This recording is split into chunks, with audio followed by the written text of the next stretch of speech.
Data right on time. Hi, everyone. Welcome back to another episode of Emerge Detour Essentials Live. We are here with episode 4, season 6. If you can already believe that, we're almost at the halfway mark. We want to say hello to our new viewers and also to our die-hard emergers. We are so happy to have you here with us this week. If you are joining us for the first time, please do not hesitate to subscribe to our YouTube channel and our Facebook channel. Leave a comment, tell a friend. In fact, if you can stop right now and just share that this is going live, that would be great. Tell a friend. It's going to be a super exciting episode. And of course, don't forget to follow us on Instagram at Ready to Emerge. That's where we share all of our updates, who our guests are, our upcoming workshops and events. So if you want to be in the know with what's happening with Ready to Emerge, follow us at Instagram at Ready to Emerge. Of course, we are now at episode 4. That means that we would have already had 3 amazing episodes for season 6. And what's even better is that we have many other episodes from season 1, 2, 3, 4, and 5. So we have lots of entertainment, lots of insight, lots of inspiration, and actionable next steps from all of our guests that we've had over the last 2 years. So welcome, everybody. Hi, ladies. How are you? Hi, Nai. Hi, Rashi. You know, I just got a little derailed a while ago. I was like, 2 years? It's almost 2 years. 2 years. Yeah. 2 years. March will be 2 years, guys. That's next month. March 7th is 2 years, right? What? March 7th is 2 years. Yeah. Wow. I didn't think about that. That's a lot. No, March 7th is actually 3 years of Emerge. Yeah, and then Detour Essentials turns 2 in March. I think it's March 20th. Oh, wait. What? Yeah. We've been doing this for 3 years. 3 years. Is this a group hug? I know. Did we plan this? They were all in black today. I don't understand what's happening. This is a total coincidence, guys. This is definitely not planned. Yeah, this was not. You know what happened? Everybody's a little exhausted. So you know, like when you're not sure. Is this our mood? It can't go wrong. What a long year 2022 has been. What? That's not even. You know what's funny? I feel like January, January is normally the longest month of the year. I don't feel like January went by so long. But I feel like February is like staggering. Like, I feel like February is the new January. That's how I feel. I blinked and January was done.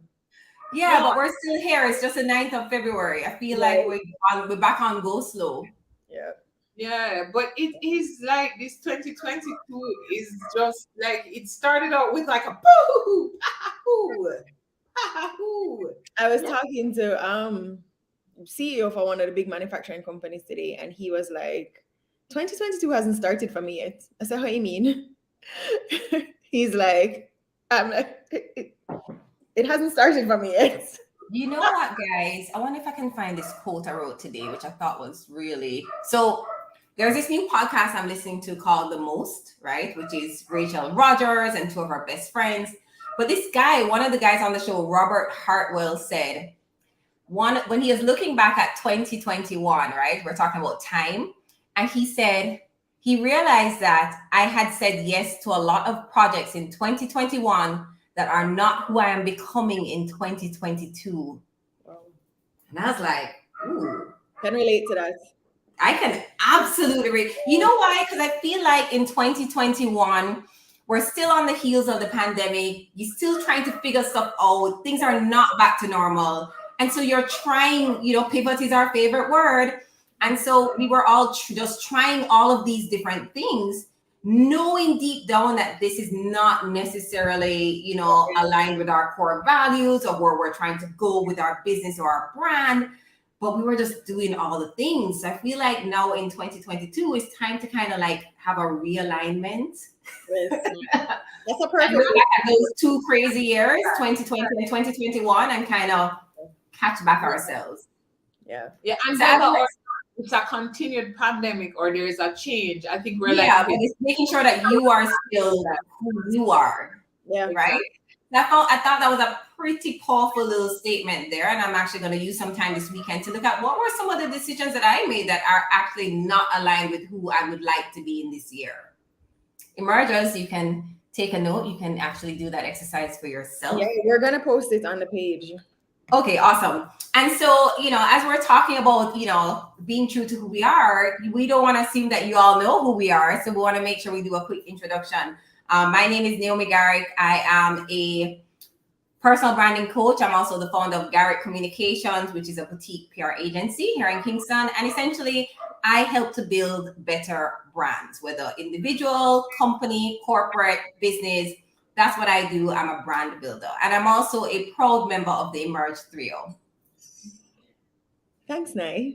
Hi, everybody. I am Kathy Gural, and I am a marketing strategist and a leadership and growth coach. And I'm also a very proud member of the Emerge Trio. And she's also a podcaster. Ooh. Because we see these things just pop up randomly on social media. So she's also a podcaster and like an official YouTuber, because when you have more than one channel on YouTube, you are officially a YouTuber. So please add that to your introduction. Miss Good.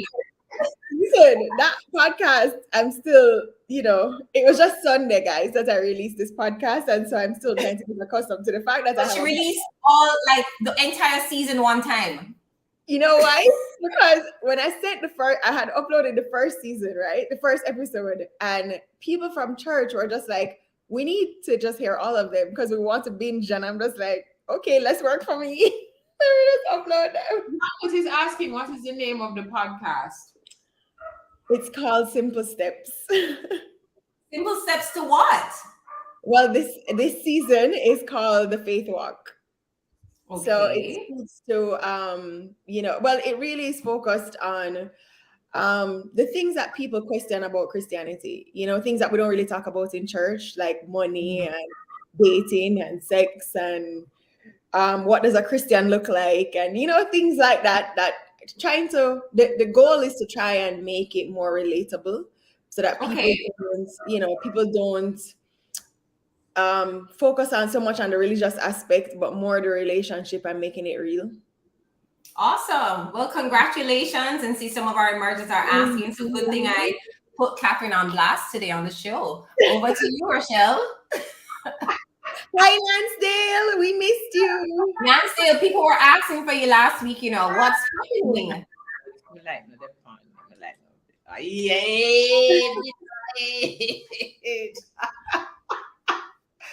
So 2022, I'm meant to behave. I just thought about that I could learn how to behave in 2022. I'm working. We don't want you to behave. We don't want you.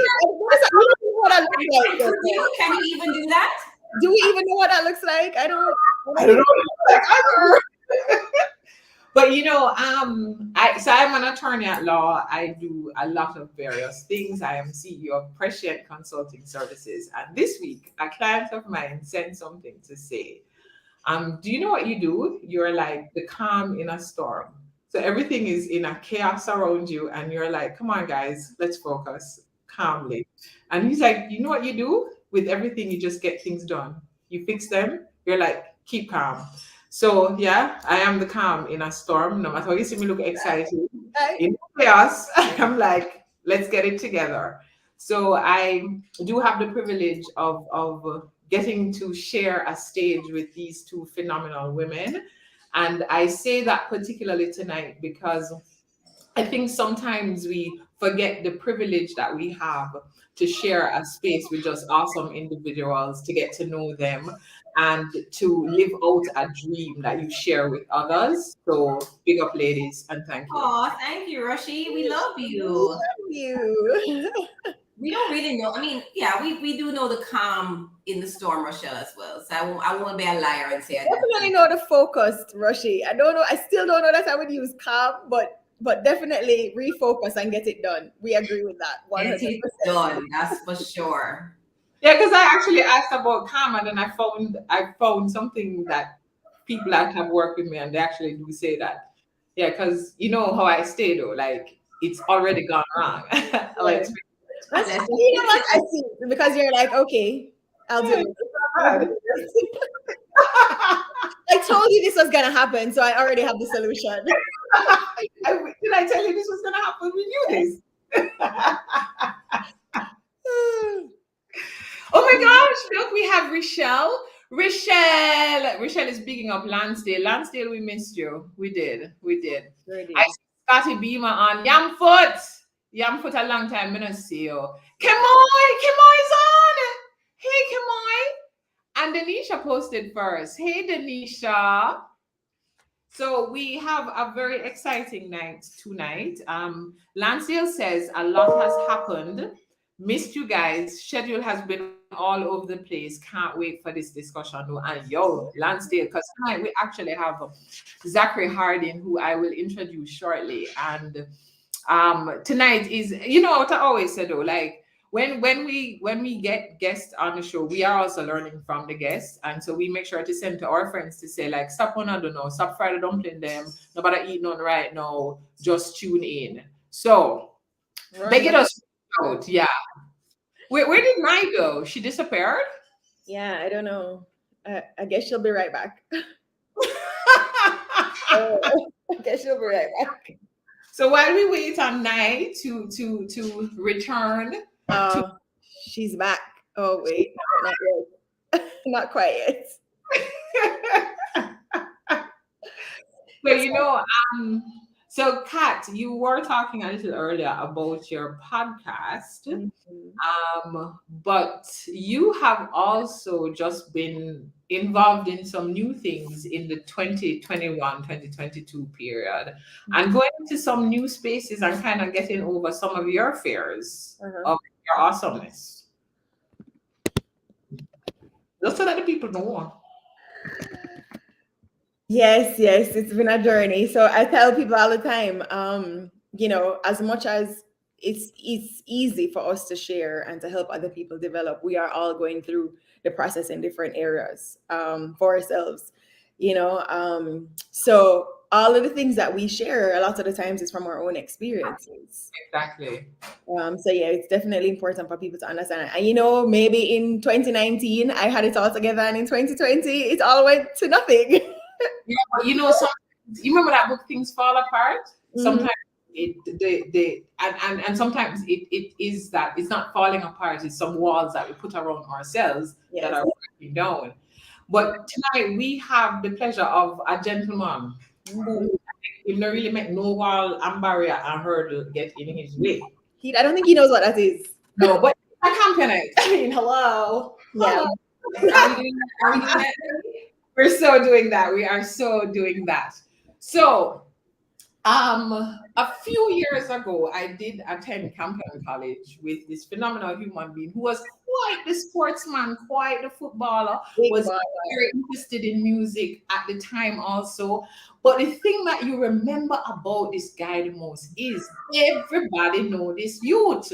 He was tall from then, but he had that personality. You know those people that you meet once and they always remember your name? Yes. And that's one of the things I've always noted about him, and one of the things I've learned from him. Just the importance of connections and the way you connect and just build relationships with people. And this guy is the ultimate relationship builder, ultimate connector.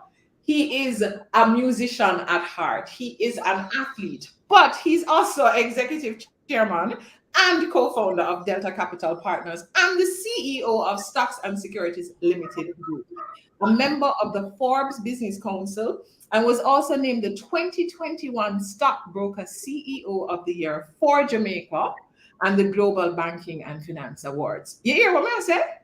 And remember, I would like to put these things in context. This is a whole person who is like the financial guru, who is the athlete, who is the musician, And over the years, he developed a stellar track record while in senior positions, including CEO, head of strategy, director of marketing, among many leadership positions. You remember him from Appliance Traders Limited, from Wisynco, from Red Stripe Diageo, from Grace Kennedy Remittance Services. And he was also the first CEO of Caribbean Climate Smart Accelerator, an initiative by Virgin boss Richard Branson, along with 3 Caribbean prime ministers. So this man, Zachary Harding, say, Zachary Harding, what about? Zachary Harding, what about? He was named as one of the top 50 under 50 business leaders shaping Jamaica's future by the PSOJ and the Gleaner newspaper. He has invested heavily in the creative industry, very heavily in the creative industry, and is in fact one of our experts on all facets of the creative industry. He has invested in the funding and also producing the documentary One People, the official documentary of Jamaica's 50th anniversary of independence, as well as the acclaimed feature film Sprinter. You're saying to yourself, did you go to school with this gentleman? He did. He was actually older than me. I was a child prodigy. Because I said, how much things does the man do in his lifetime? In 2021, he became a TEDx speaker where he presented the careful decision-making model. Father to 2 amazing young women who are themselves making strides. Husband to Tamara Maramaid, who is herself a powerhouse. This gentleman is one of those people that when from them born, them decide, me just have to do everything. Me just have to squeeze everything out of life. Me just have to clean up my plate. Me not leaving nothing on the dance floor. Ladies and gentlemen, hand in the air, let the people welcome Zachary Harding. Thank you very much. Thank you so much. When is this guy joining? Is he going to join the room now? And you see, the thing is, she didn't mention that you're good looking. I have to tell you a story before Naomi starts, right? Where is this guy? I will never forget the day that Zachary Harding got married. There was a party on Gilsbury Avenue called Fireside that he left the wedding and came to play at, but the girls were there crying, boo-hoo, bawling because Zachary got married that day. I will never forget it. I don't know anything about that.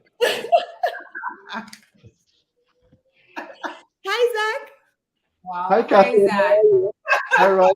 Listen, when my mother called me this week and said, Zach is on the show, I will be logging on early,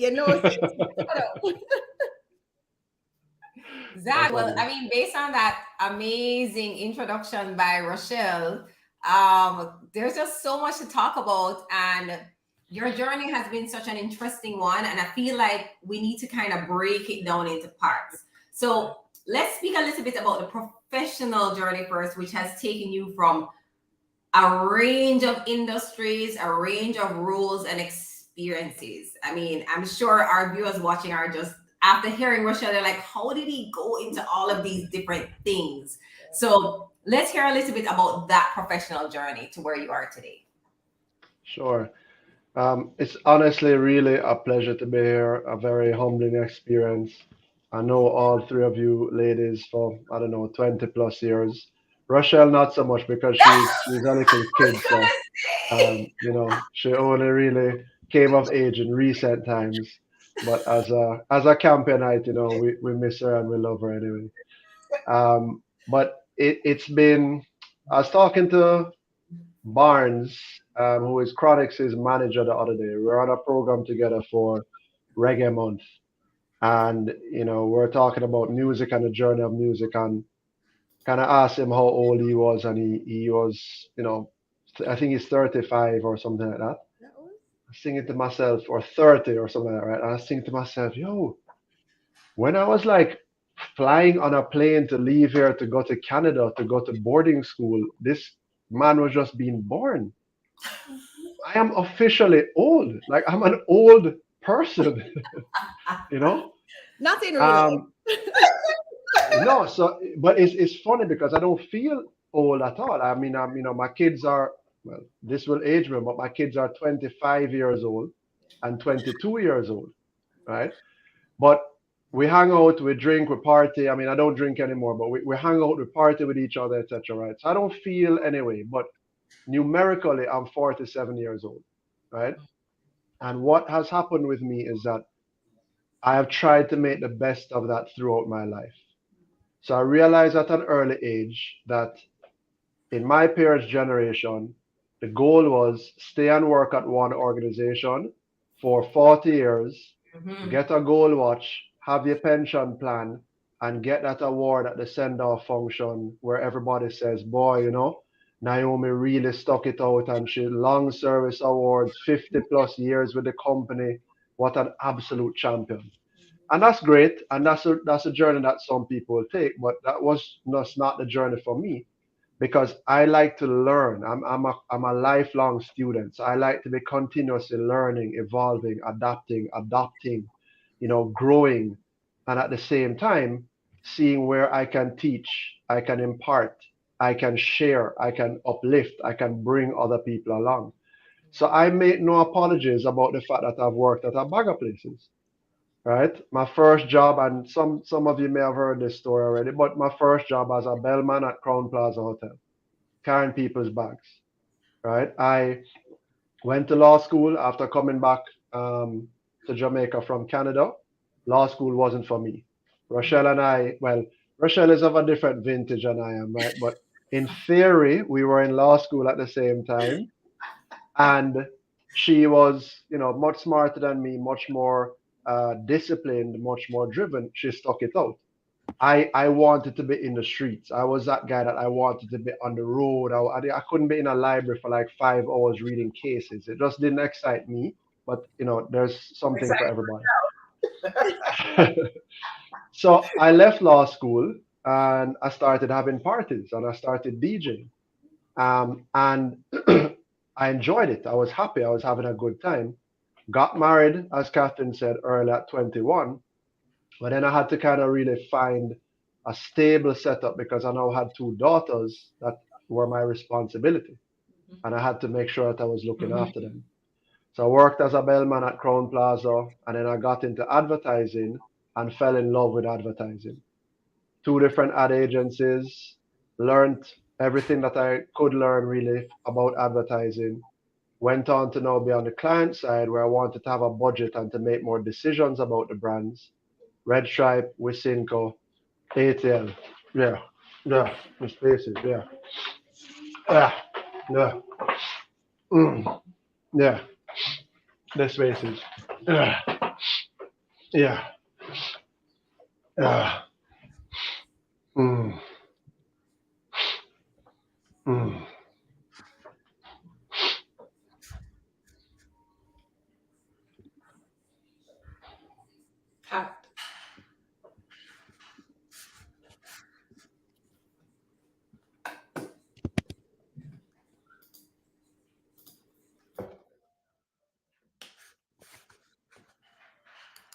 So we're just checking on Zach to make sure he is okay. And if you're just joining us, we just started our conversation with Zachary Harding. And he was just telling us about the initial part of his journey. He and I actually did go to high school together. We're at law school together. And he was really always a man who wanted to be out and experiencing what the world had to offer in a different way. And Zach is back. Awesome. All good. Okay, cool. Where did we stop a while ago? We're talking about all the different experiences. Okay, so you're talking about being on the client side. Yeah. Yeah, so worked in advertising on the client side and just really developed a passion for helping companies and brands to grow. And so did that for several years, worked on several brands that people would know, Bigger, Water, Ocean Spray, then, several other brands. Then I was at ATL and I was at Jamaica Tourist Board, Deputy Director of Tourism, Special Advisor to the Minister, etc. So working at several different places has been good for me because it's given me perspective.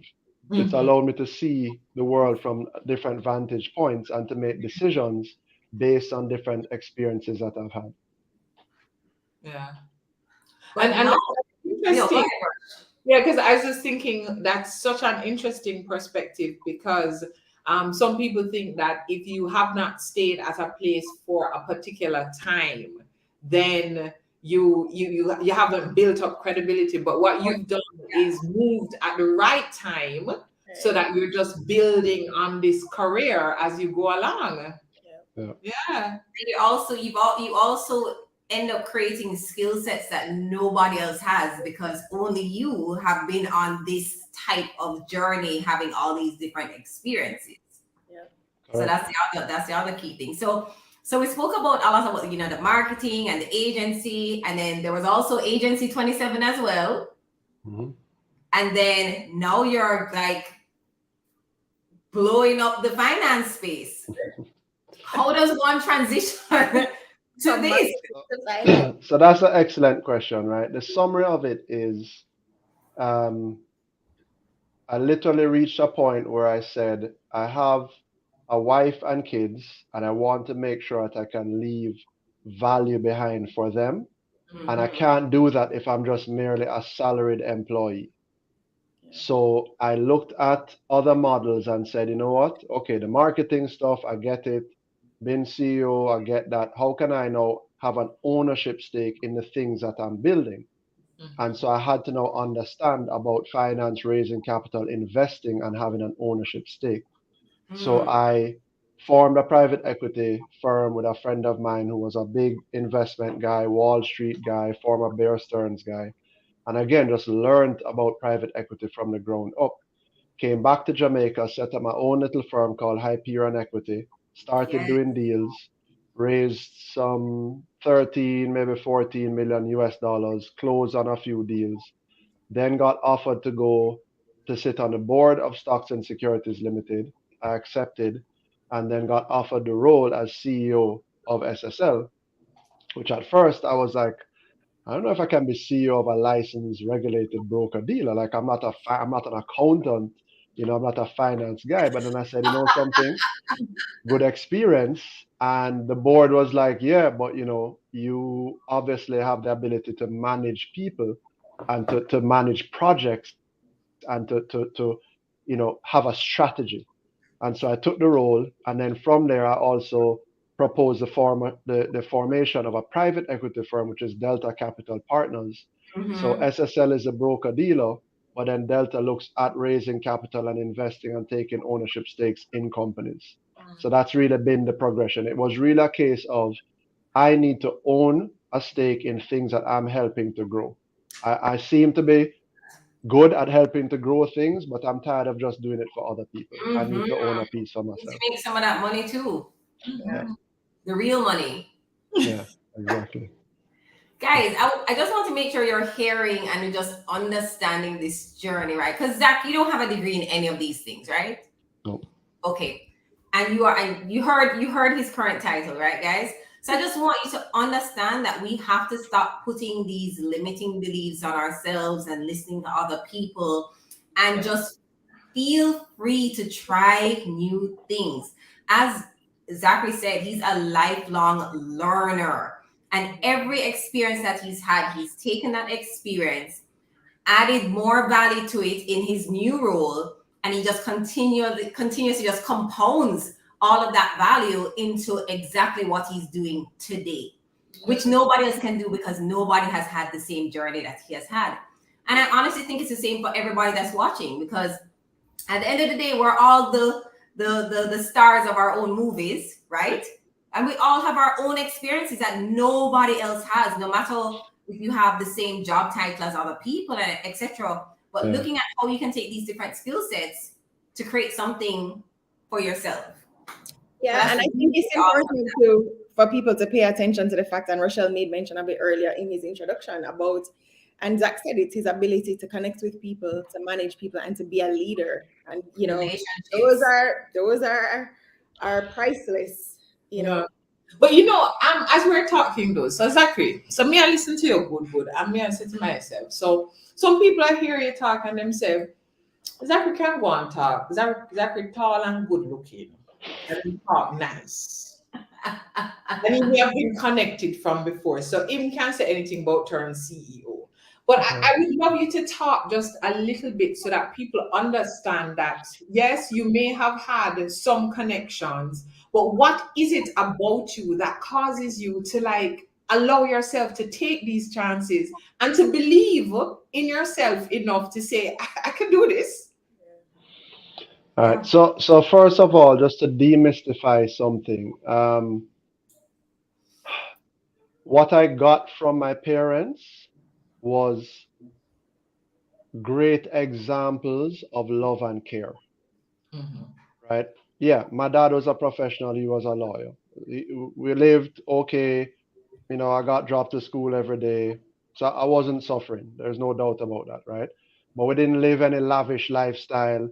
I didn't have no credit card when I was 18 years old. I wasn't popping champagne or no foolishness like that, right?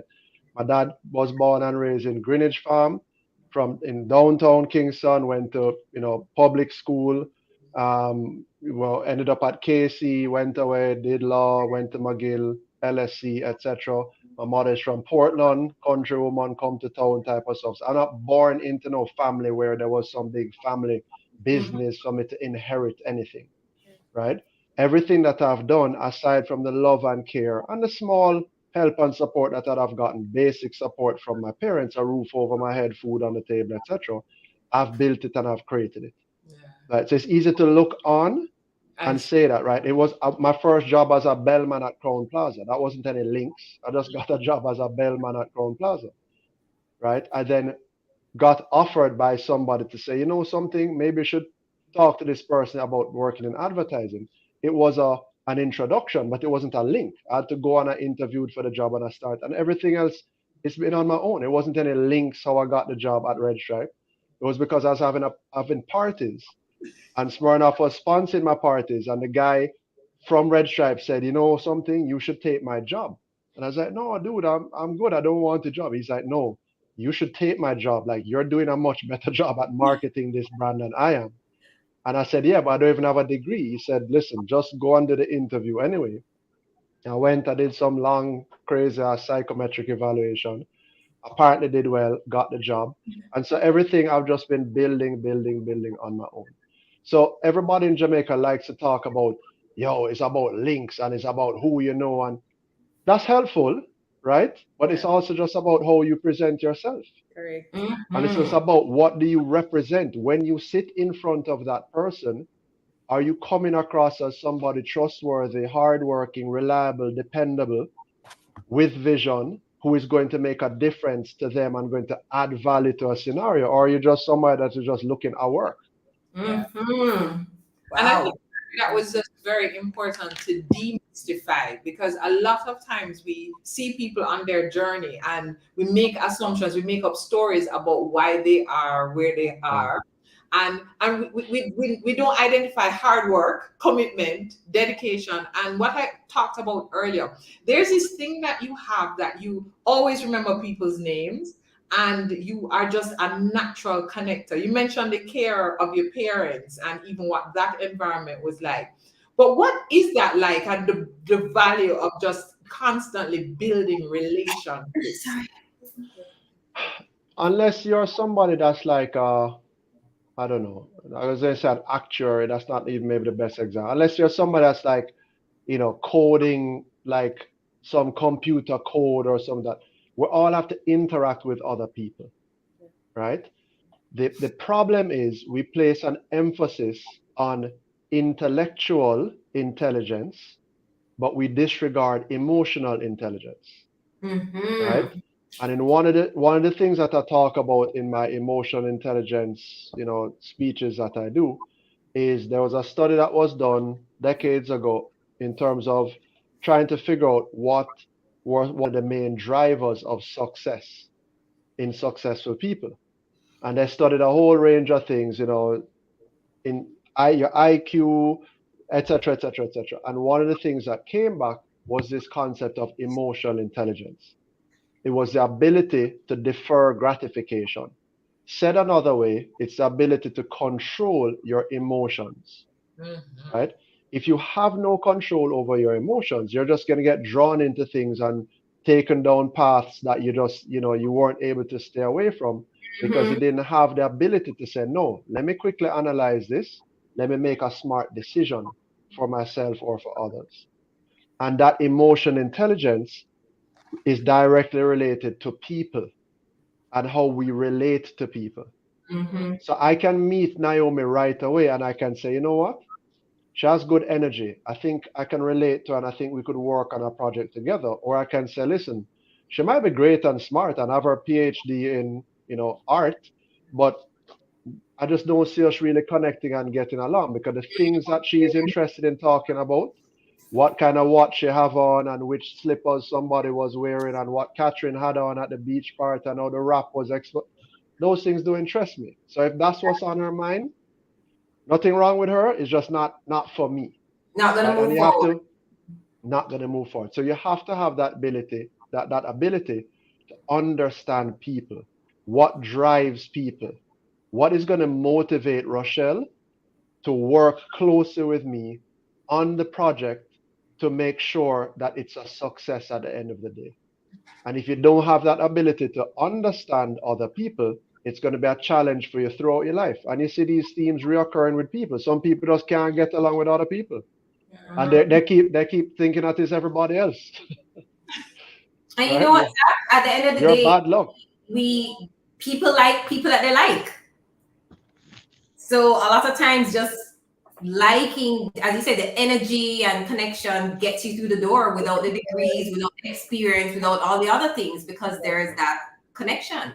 Yeah. So I've recently, informally, right, but recently sort of adopted a son.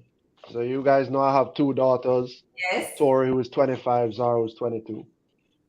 Tori had a brethren that she kept talking about, this kid that played football. She's a photographer. She did some photo shoots with him to try and get him some sponsorship. Brought him by the house one day. We sit down and we're talking. And the instant I meet this guy, I'm just like, yo, this kid is different. One, he's super polite. So he's not coming in there with no attitude like, yo, you don't know, Ray, yes, Pops, walk on. He just came in and he was like, hey, Mr. Harding, a pleasure meeting you, blah, blah, blah. Thank you for having me over at your house. I appreciate the times. And I'm just like looking at this kid like, yo, this kid has something special. Like he was supposed to go away. He's a professional soccer player to go away to play for some teams. I said, you know something? I'm going to help as best that I can. So we've now formed this bond and this connection where he's become a part of our family. He comes over, he plays cards with us, he takes trips with us, right? I'm helping where I can in terms of certain mentorships with business or with personal relationships or whatever. And what created that? Good manners. That was it. He was just very likable, as Naomi said. He was a pleasure to interact with. He was respectful. Right, and that made a difference. Because if he wasn't, then probably we just wouldn't have connected, and we wouldn't have been able to learn from each other. Wouldn't even remember him. Exactly.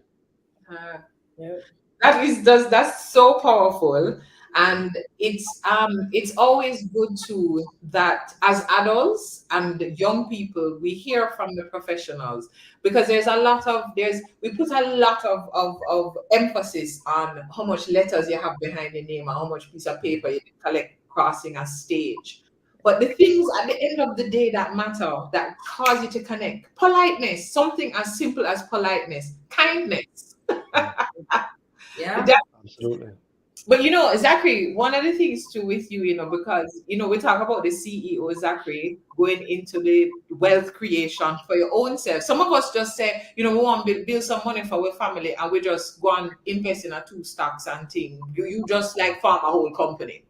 But with all of that too, it's also interesting that you are investing a lot of your time and energy now sharing. And we have to talk about TEDx and the TEDx journey, what that was like for you, being a part of that. You hear this child in the background? Christian say, Ona can't keep show without me. Zachary!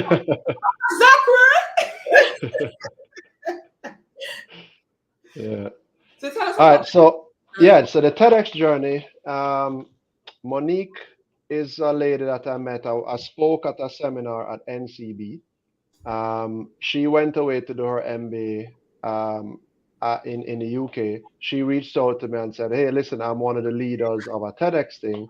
Would you be interested in speaking?" I was like, "Wow, absolutely. I'm a huge fan of TEDx.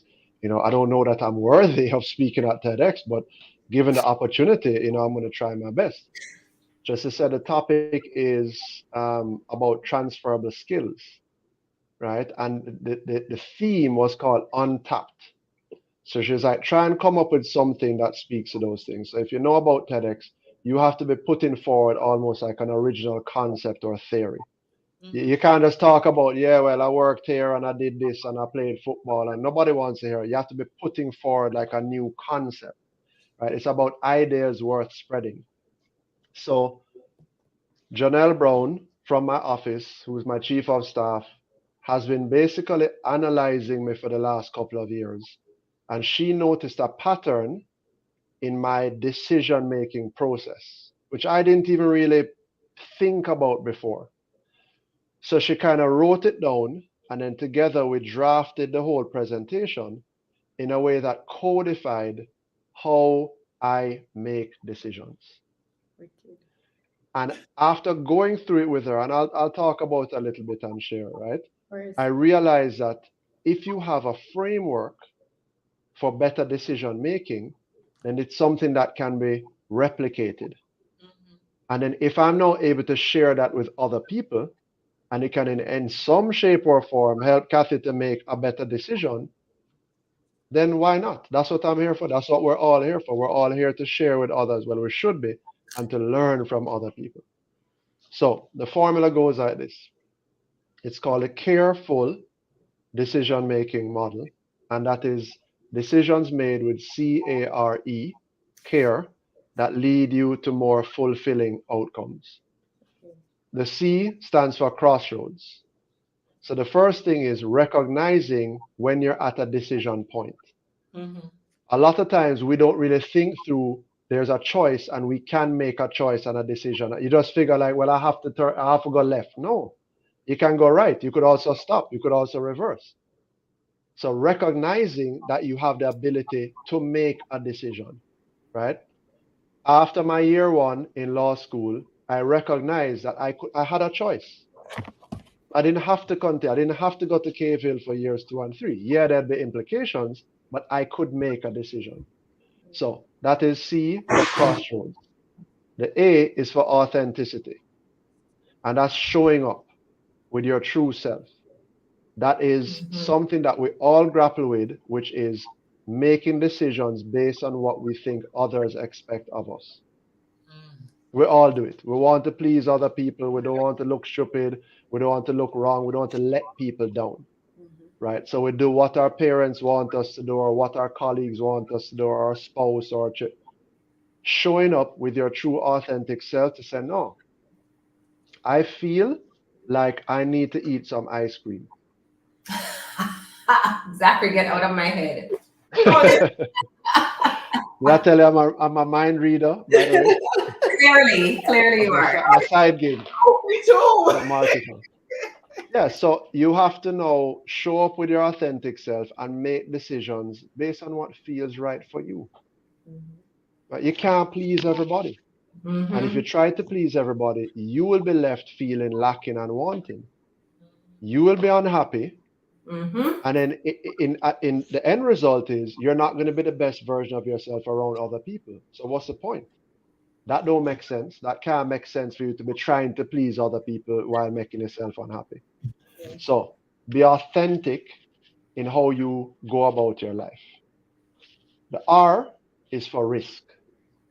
And this is in the TED Talk. If you watch it, I'll go into a little bit more detail. But essentially, how we tend to process risk is what could go wrong. That's how we look at risk. As an attorney, that's how you look at risk. Wow, what could go wrong? Let me do a risk mitigation plan. Let us assess. Manager, reputation manager, same thing. What are the things? Exact same thing. Even more so, perhaps, you're thinking through what could go wrong. What if this messaging is wrong? What are the implications? How are we going to defend this position? What is it going to mean to this process that we're going through? Right? Catherine, as a strategic marketing minded person, is like, whoa, suppose we launch this brand and we position it to the wrong target market. What happens if we don't meet the sales target and I blow the budget? You're always thinking about what could go wrong. So what if we remix that? What if we focus on what could go right? Right? When you think about risk and gambling, when you go to gamble, and I'm not a gambler, right? But let's say you're playing cards, you're betting with your friends, you're playing slot machines, Russian roulette, whatever the case is. You're not saying, let me roll this dice, but let me think about all of the numbers that I could get wrong. That's so you're not buying lottery and saying, yo, I'm going to buy this lottery ticket, but I could have wasted these bills, on this lottery ticket, and I could have used that instead to go buy 2 sticks of cigarette. You're not thinking about what could go wrong. You're saying, I'm going to buy this lottery ticket. My numbers are going to play, and I'm going to bingo. And then I'm going to buy that house or car for mom or whatever. So we have to remix risk to focus on the upside. And then what is the emotion, that we're putting behind our decision? So you make a decision and you say, you know what? I really need to lose some weight. I have a wedding coming up, summer coming up, Easter coming up, right? I need to lose 5 or 10 pounds. So I'm going to change up my eating, right? And I'm going to try to eat more healthy stuff. I'm going to cut out the sugar, cut out the pasta, cut out the bread, and, do my intermittent fasting. And I'm going to, try and do some exercise. But then what happens? You don't follow up. Yeah. You don't put any emotion and energy behind it. You say it, and then you just go and eat the ice cream and the pure foolishness anyway. Sorry, Rochelle. No, I wasn't pointing at you. Right? So you have to back up your decisions with the right emotion and energy, and you have to be consistent. Yeah. Right? And as a younger person, maybe that was some of what I was lacking. Maybe I lacked some of the consistency to follow something through. As I've gotten older, I've now appreciated the value of grit and stick-to-itiveness. Right? There's a TED Talk that's actually around what makes successful people successful. And even though I talk about in terms of emotional intelligence, that particular speaker did research. And at the end of the day, the findings were about grit. Yeah. It was just who worked harder, who stuck it out longer, who didn't quit. Yeah. Right? And so those are all parts of what we need to think through when we're making a decision. And then if you follow that formula, it will lead to a more fulfilling outcome, hence the careful decision-making formula. Wow. Love that, Zachary. Excellent. Thank you for sharing that with us, Zach. Make decisions with care. Yeah. I know what's funny about it. After we finished codifying it, I now started to apply it to myself because I never consciously thought about it before. I just went about my day just making decisions. Now, I'm just like, something? I have a choice. Yes. No, I don't need to go to the country this weekend. I don't feel like. I want to stay in town and I have some work that I need to finish. And then I want to play golf, and then I'm actually going to go to the factory and play some football. And I'm almost applying it, and then I'm thinking through, okay, what are all of the risks, but in my little going in and coming out throughout the day, it could be the smallest thing. It could be around, do I call my parents? No. Do I go and check my brother? Do I, take the garbage out? But it's having a framework of decision making, because if you think about it, this is something that I try and impart on my daughters. Life and my godson, right, my newly adopted godson, right, and their friends. Life is simply a series of decisions. That's what we're doing all day long. We're deciding what time to wake up, what to put on, when we're going to eat, what we're going to eat, which route we're going to take to get to work, which conference calls we're going to be on, what we're going to say on the call. It's just a series of decisions on, am I going to call back that man that called me that was trying to take me out on a date, but I dissed him last week, but maybe this week I should really call him back. Am I going to go and link that girl that I saw at the bar and I took her number, but I didn't really want to look too up in her face as kind of easing her off? Am I going to spend some time with my children and share with them some stories about their grandparents who are getting up? We're just making decisions all day long. Mm-hmm.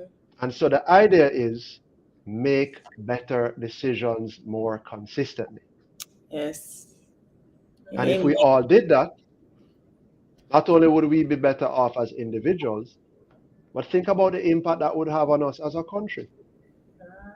Think about the decisions that some of our young men make on a daily basis. Yeah. Perhaps because they don't have the right guidance, they don't have the right opportunities, they don't have a framework for decision making. Yeah. Wow, that's a lot. I feel like some of the questions I wanted to ask you already started to answer, but I feel like we need to dive into it a little bit more. So you have always been a brand builder, right? Not just for other people's brands, but you are a brand. And I think depending on, where people know you from or the time period that they know you from, you've always carved out a space in that. I mean, people that know you as a baller know you're a baller. People that know you as a selector know say you're a good selector, right? But you found a way, and you talked about authenticity earlier. You found a way to merge all of those things into who you are. So when people see Zachary, Naomi talks about it all the time, right? You're the same person all the time. But some people have a corporate image, some people have a different, whatever. Your football, your yoga, your golf, your selecting, your CEO, all of it is in one space because it's all encompassed. Right. So you talk about consistency. So why is it important, and how important is to be authentic, right? And to have integrity. And with all the things that you do professionally, I want you to also tie it into how do you manage? Because to me, I think you're like one of the greatest husbands and fathers because you're such an active father and such an active husband, and openly so. I mean, anybody that know how much you and Tammy love each other and how much the girls celebrate you and how much you celebrate them. And not just them, but even the people that you care about. There's nowhere that I have ever been to and seen you. I mean, if I go out to a party and Zach knows I'm by myself, he will follow me home to make sure I reach home safely. Right? Like that's the type of person that you are. So how do you bring it all together, and why is it so important to you to show up in all of those ways? I think it's important to me because we have one opportunity to live this life. I remember I was contemplating buying a car a couple of years ago, and it was a fast car, and I went to this guy and I was like, yo, what are you thinking? I was thinking of buying this car. And he looked at me and he was like, Zachary, how much lives you have? My interpretation was, why do you want to go and buy this fast car? Because it's, it might be too fast for you. Like, you really need to think this thing through. So I kind of looked a little quizzical and I was like, I don't know, rhetorical question, one life. And he was like, yeah. So why are you asking me? Just do whatever you feel like doing. And it was a really simple kind of strange response. But the essence of it was, why are we concerned so much with what others think and needing to get others' approval and validation? If you feel a particular way, act real, be real. So you said something a while ago, which is kind of like, I do all of these things and I find a way to kind of like incorporate them and bring them together. I see it differently. I see it as I'm already all of these things. I'm not bringing them together. It's just really me. I really do love music. I really enjoy playing football and golf. I really love my wife to the ground. My children mean the world to me. It's nothing new. That's just who I am. So what I'm now becoming more comfortable with doing over the last years, again, as I get older, is just not. This is not like a broadcast sanctioned event. I can curse. Our kids watching. We want you to be your authentic self, Zach. Broadcast commission not going to lock you off, right? No. So there is no need to give a fuck about what everybody else thinks. Yeah. Be kind to people, be authentic, be genuine, but stop living your life for other people. You have one life, right? I had a near-death experience about 4 or 5 years ago, right? And I've been doing these interviews and I've been talking about it a little bit because um, it's helped to change my life, right? Even earlier on, I had a little bit of a seizure, right? And that's you guys are asking if I'm okay. So I had a very, very bad seizure about 4 years ago. Ended up in hospital. Parents, everybody around me. I did a bunch of tests. Everything came back okay. Seemed like I was just stressed, maybe working too hard, right? um, and while I was in the hospital, I had a revelation. And that revelation was all of the money that I'm chasing and all of these accolades and things that I'm trying to achieve. If I had just dropped dead the night before, I couldn't have taken that money with me. So what's the point? Right? Nobody would have been at the funeral saying, boy, Zach was a person who worked really hard and he earned a good living. He was making some good money. He recently raised a large sum and made some investment. That's nobody's talking about that. No. They're either gonna say, listen, boy, was a miserable guy, and a little bit difficult to talk to, but we love him and we miss him still way because you don't know play football today, man. Or they're gonna say, you know something? That guy made a difference in my life. Yeah. He made me feel like I had worth and I had value. He taught me something. Yeah. He brought happiness and joy. Right? So now every day I'm get up, I'm living my life. I'm living my life well, what if today was my last day? What if my funeral was next week? What would I want Kathy and Rochelle and Naomi to be saying about me? Who the fuck cares what deals I worked on? I mean, yeah, it's cool and I'm trying to do stuff and I'm trying to, but I want to know that I impacted your life in a way that you say, yeah, you know what? It was really a pleasure and a joy knowing him. I enjoyed his company. He made me happy. I felt confident around him, and I remember he exchanged some words with me that made a difference to me. That's what I'm here for. That's what I'm here for. And you do all of those things and you do it well. I try, honestly, and I'll continue to try because I would also want the same thing for me. Right? I've the people that have impacted me most in my life are people that have shared experiences, people that have exchanged a word, maybe of encouragement, perhaps a coach. I remember being in second form at Campion playing football. I wasn't the best footballer, but I worked hard to try and make the team. And I remember coach one day looked at me and was like, son, lace up, I put in your on. And just the fact that he called me son, I was just like, because you have that kind of father-son relationship with a coach, right? And he was just saying it like, oh, come my son. But I never forgot it. And it made me feel like I was a part of the family, right? Other coaches, I mean, I could tell you many stories of coaches, people in my life that have influenced me. Why? They gave me a chance. They listened to me. They allowed me to express myself. They allowed me to be the most fully expressed version of myself. Right? And if I can do that for somebody else, sign me up. Wow. Wow. I got to pause to soak it in. What you say? We need to try and live our lives with more purpose. Right? Social media plays a role. Great. I try not to, I'm not really big on it, right? It plays a role, certainly in marketing and in PR, whatever. It's very, very helpful. But sometimes we've lost our soul. We've lost the essence of who we are because we're trying to be something for social media so that somebody can say, yo, you see Rochelle just get that new position and that role, and she just finished doing her next course and she get 2 more letters behind her name. You see she just get appointed to Jumpers board. Yeah, man, big things happening for her. You know, we're living our lives because we're chasing accolades from other people. You have to be happy within yourself.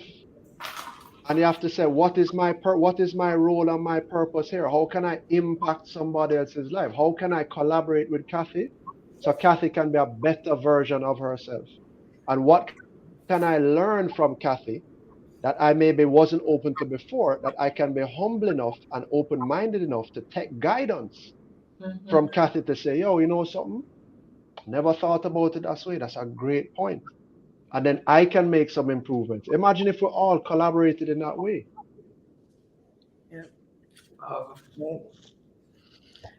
There's this guy that I follow, Brendan Burchard, and he always says that you should ask yourself this question at the end of the day. Did I live? Did I love? And did I matter? And those should be the important things that you ask at the end of each day. Brilliant. Yep. Woo! I know. I said it best. Mouthful. Love the message. Big up Alfie and also big up Anya. I saw Anya checking in earlier on. Janelle is there. Yeah. Big up John ZB in the building. Yeah. But you know, Zachary, I think too that again, you have laid out for Wait, hold on. This is an important moment. Yeah, Tamara is waving. That's Tamara's hand. Why are we just seeing her hand? Why are we just seeing her hand? I want to see you on. I'm not dressed. We're just talking about you. You have on clothes. Come. Tamara can wear a sweatpants and a t-shirt and look like she's going to a ball. So I don't know why she's waving like that. But you know, even just moments like that, you know, and you know, even just going through your TED talk, the authenticity, and you know, we love talk about it now. It's one of the words now. You know, need to be real. And we didn't say that from a long time. You need to be real, but being real too is a decision.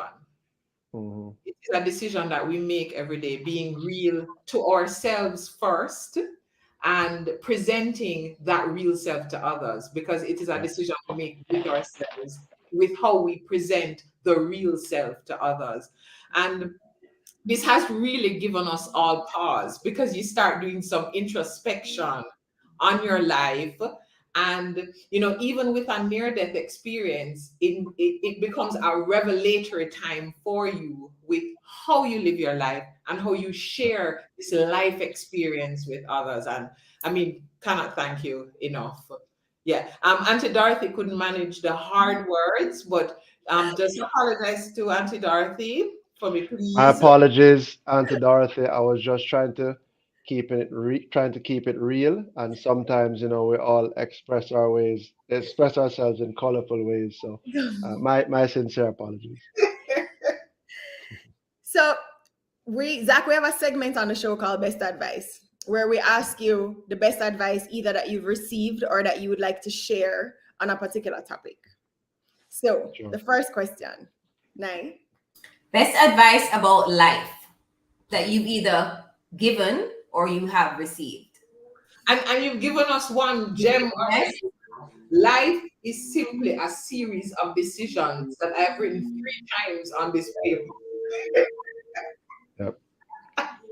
And he so also advice said about life. That was another one too. Yep.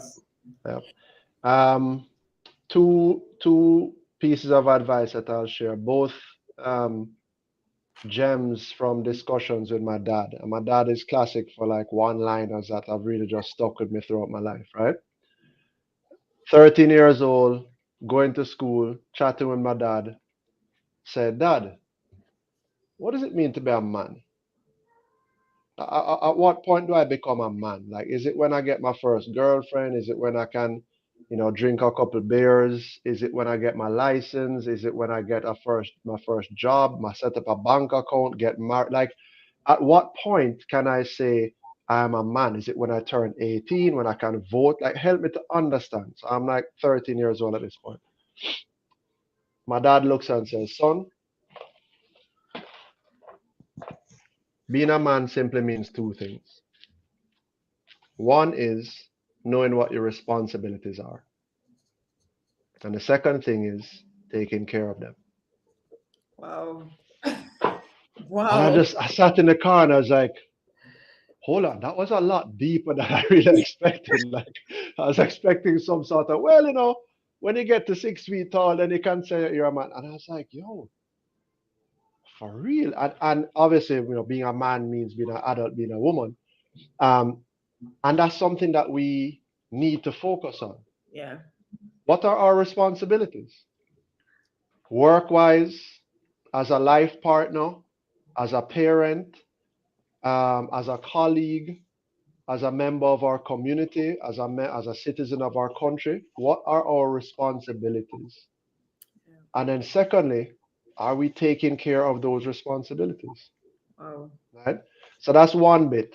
The other bit has to do with being true to yourself, right?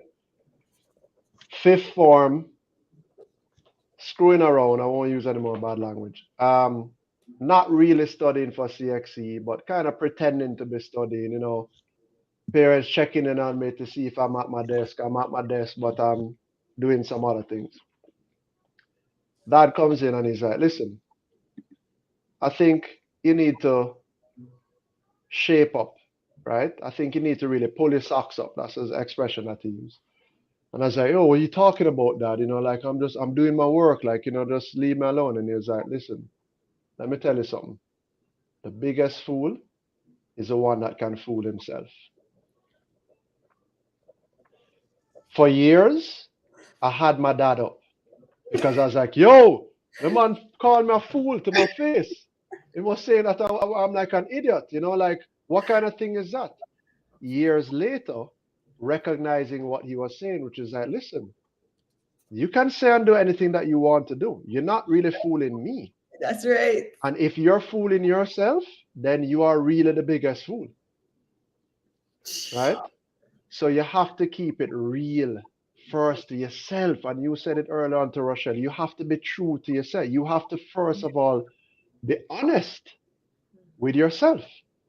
Because you can tell yourself anything. Oh, I'm doing great at work. I'm working really hard. You know, I start at 7 in the morning. I'm working, you know, all sorts of hours. I'm not going to bed until 11 o'clock at night. But you're not cool. accomplishing anything. Did you do anything today? Yeah. That list that you made 3 weeks ago of to-dos, how many items have you really checked off of it? Yeah. Because if you haven't checked them off and you're telling yourself, I'm up late and I'm working hard, but you haven't really done anything, you're just fooling yourself. Exactly. Right? So be honest with yourself and take care of the things in life that you need to take care of. Wow. Okay. Best advice about relationships. All right. So I'd consider myself a veteran in this arena. Yes.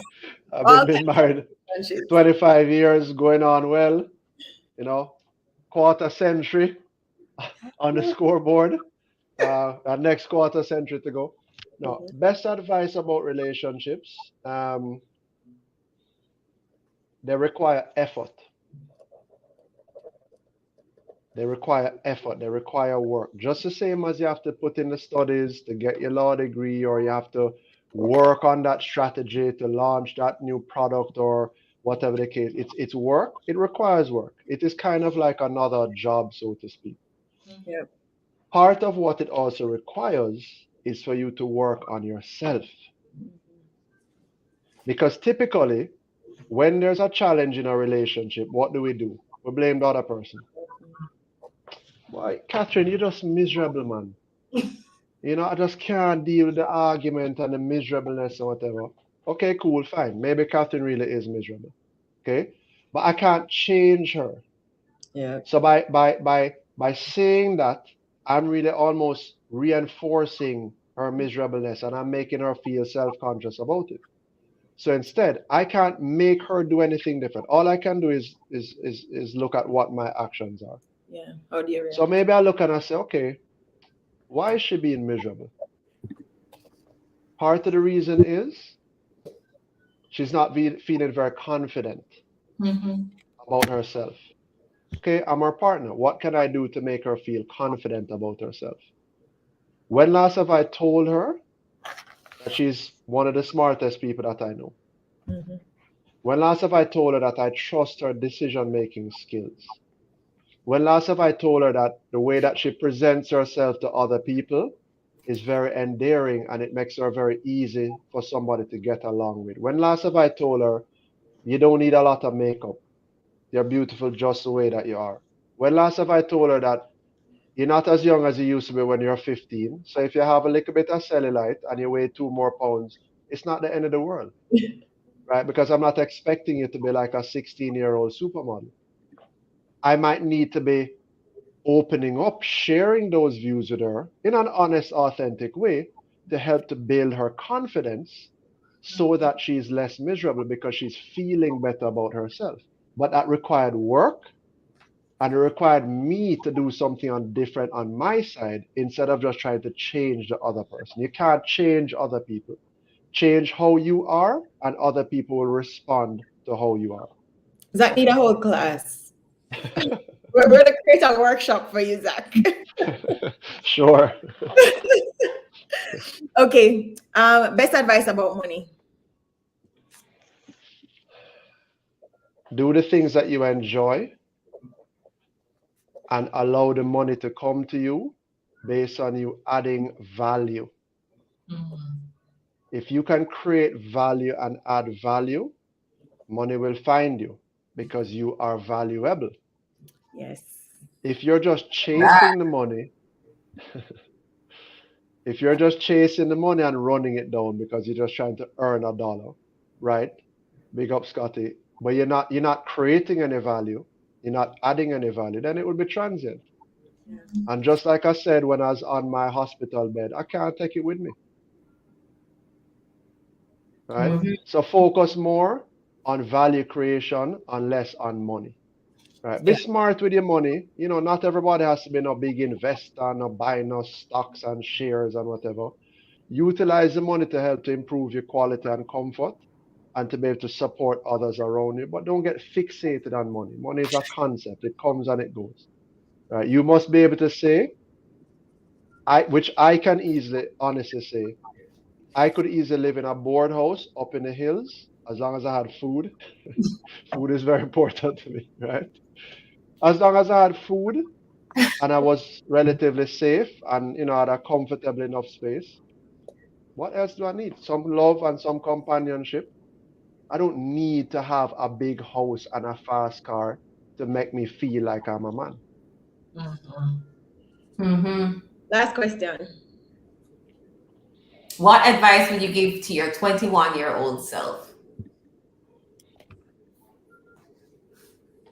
You made the right decision to choose your own path. You might have wanted to start at that point in time seeking more mentorship,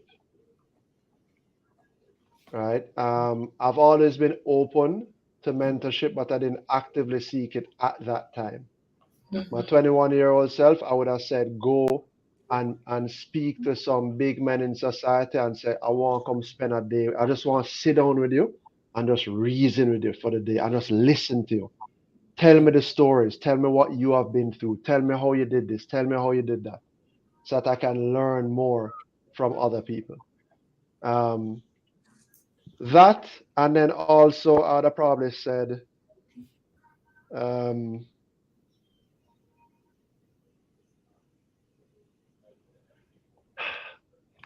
expand your horizons a little bit. There was a time when, to me, the world was kind of like my little set of friends and what we did on the weekends and which party we were going to and all that type of stuff. And I might have been better served maybe traveling a bit more, exposing myself to other things. It wasn't until my journey kind of took a twist when I injured my knee really badly playing football. I tore my ACL. I had surgery. Tamara invited me to go to a yoga class, and I was like, yoga? What the hell does you use? What kind of stupidness is that? And Yeah, maybe all right, I'm gonna come to a yoga yoga class advocate. with you. Got to the yoga class because it was kind of like the only low impact thing I could do as part of rehab for my knee. And I remember my yoga teacher was like, listen, you can't win at yoga, right? It's a practice. Guys are very competitive. You're not going to come here and win the class. Just participate and say. And so I was like, okay, cool. And it's the first time I was kind of like, you know what? Let me think this thing a little bit through, because clearly there might be more to it than just doing downward dog and warrior 1 and 2 and some sun salutations. And yoga teacher always said to me, if you're breathing, you're practicing. Again, I was like, oh God, okay, no joke. Obviously, we're all breathing. So am I practicing just because I'm here breathing? It took me 6 months to realize what she was talking about. And it was about tapping into and being in tune with your breath. Yeah. Right? Without breathing, we die. So the fact that you have the ability to breathe is not something to be taken for granted. Hi, Denisha. Denisha is one of my favorites in the world. We just spoke earlier on today. The fact that you're breathing means that you have an opportunity to continue living and to continue contributing to the world. So that took me down a road of yoga and spirituality. I'm not a religious person. Yeah, I went to church with my parents as a kid, but it now took me down this path of now really trying to understand what is the meaning of life. Right? And I'd have been better served if my 21-year-old self had maybe gone down that path from earlier, and everything in its time, right? But now really trying to understand some of the deeper undertones of life. Things like the law of attraction, right? Things like energy, putting yourself in positive, energetic spaces to attract like energy onto yourself. Keeping away from the foolishness. You're in a room with people talking and they're chatting Rochelle about her something that she had on that wasn't fitting her right. And you look at yourself and say, is that beneficial to me? Do I need to participate in that? Is that being helpful to me or to Rochelle or to anybody? If it's not being helpful, just leave. Right? Waste less time. We're given a limited amount of time. Make more use of the limited time that we're all given.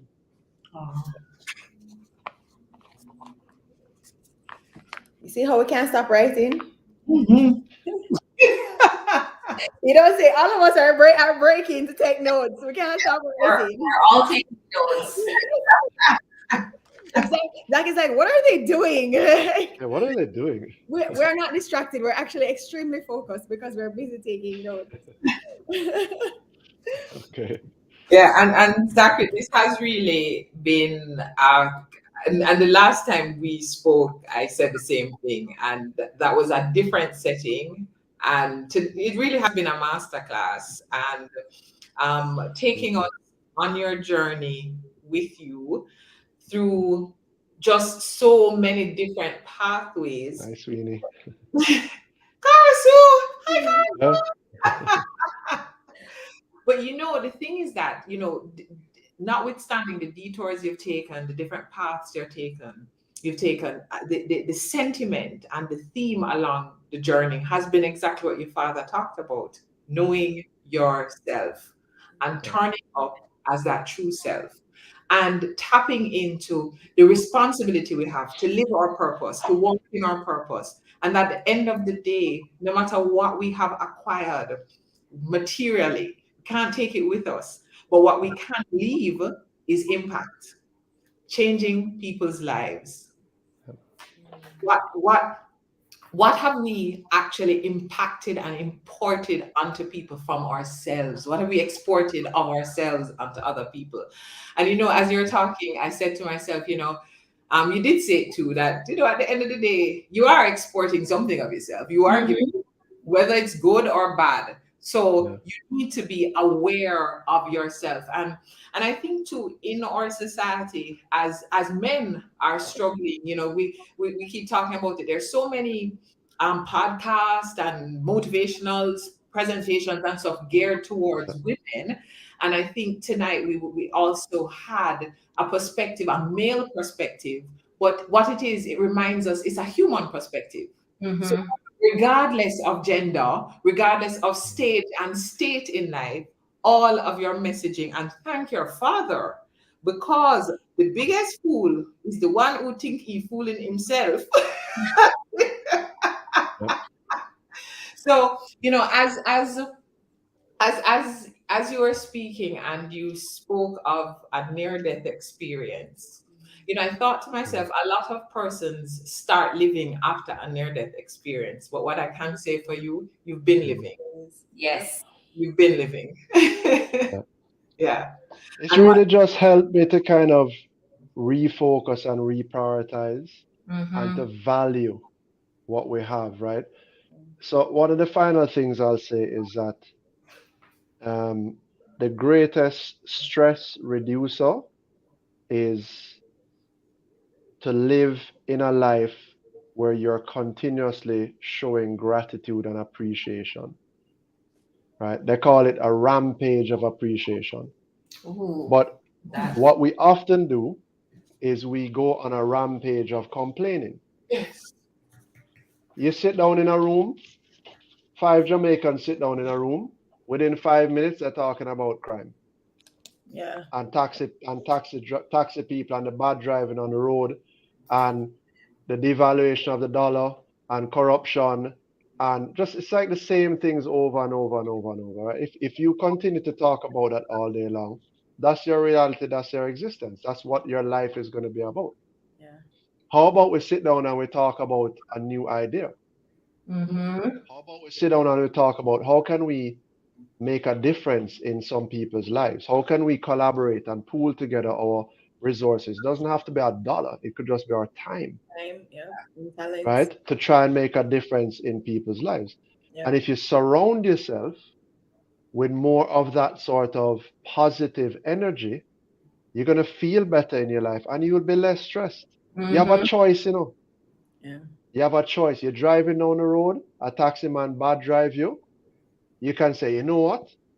I'm not let him get away with that. So I'm going to drive him down and I'm going to wind down my window and I'm going to tell him to upset auntie again, right? Or you can just be like, yo, you know something? Maybe he's having a really bad day. And I can't even imagine what it's like having to hustle that hard to make ends meet. I'm just grateful that I'm in my car, I have a little AC going on, and I have gas in my car. It's a totally different perspective. Mindfulness. Same scenario, but you've made a conscious decision to approach it in a different way. And at the end of the day, who benefits? You. You just feel better. Peace, yes. You think when you drive down that taxi man and cuss him off that you're not winning any, you're not scoring any points.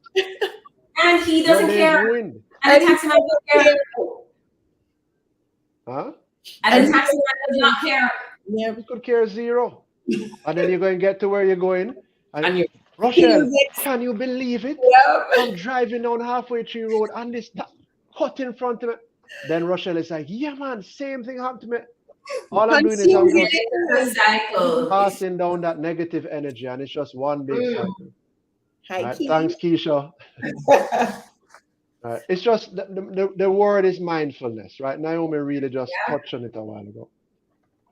Being aware of our thoughts, being conscious of what energy are we putting out, and what are we allowing ourselves to consume, right? Stress gives you cancer. Why do you want to voluntarily go and cuss off the taxi man? You are making yourself sick by doing so. Yeah. It helps nobody. Right? Obviously, all of us lose our temper and there's certain things that we can't tolerate and all that type of stuff. But you want to be mindful in your choices. And I choose happiness for myself. I choose it. I'm going to be a happy person. If you're Mhm. not on that bus with me, we're good. Do your thing. But don't come with your negativity and your bad mindedness and your not for me. Whatever. Girl and Yeah. me. Wow. Thank you, Zach. This was amazing. Thank And you. we went over our time. I talk too much. Sorry. No, No, it it's was what we great. needed. It's exactly what we needed tonight. Yeah. And Zach, to you, we give a rampage of appreciation as we say thank you, thank you, thank you. Listen, it's been a real absolute pleasure being here.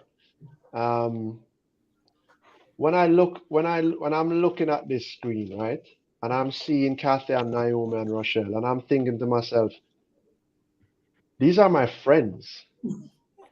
These are people that I know. These are people that are excelling in their respective fields. These are women in Jamaica, right? And without getting too deep, right? These are women of color in Jamaica, right? Strong, independent women who are all achieving greatness in their respective fields.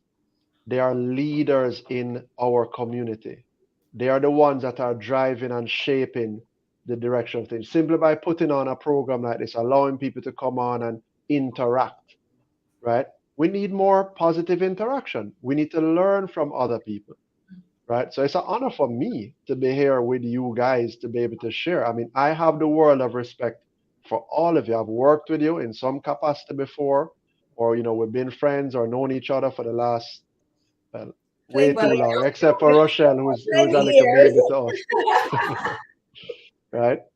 But I enjoy this, and more people need to be doing more of this. This is positive, uplifting discussion and discourse and dialogue, right? And if that helps anybody, do it all day long. It's a pleasure for me to have been here. Thank you so much. Thank you so much, Zachary. This was really, as someone said, it said a true masterclass about life over merely existing. That's it. That's what this was. Mhm.